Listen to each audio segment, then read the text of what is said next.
অন্যায়ের বিরুদ্ধে কলম চলবে, সত্য প্রকাশে কলম চলবে। অন্যায়ের অনিয়মের বিরুদ্ধে তথ্য সংগ্রহকালে আমার বিরুদ্ধে কোনো কিছু যাচাই না করেই অন্যায়ভাবে আমাকে জেল। সারা বাংলাদেশের সাংবাদিক সমাজ আমার পাশে দাঁড়িয়েছে, তাদের প্রতি আমি কৃতজ্ঞ।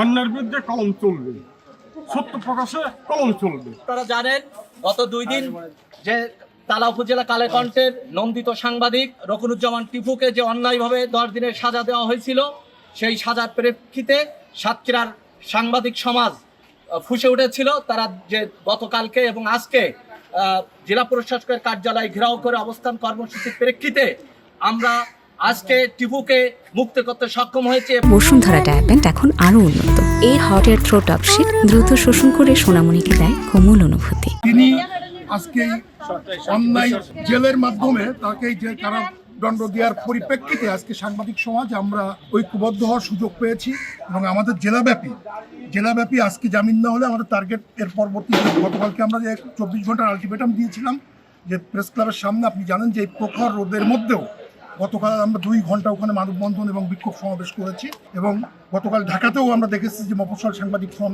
ভাইরা ঢাকাতে প্রোগ্রাম করেছে, অন্যান্য জায়গাও বিভিন্ন জেলায় প্রোগ্রাম হয়েছে এবং সেখান থেকেও আমরা নিউজগুলো দেখেছি।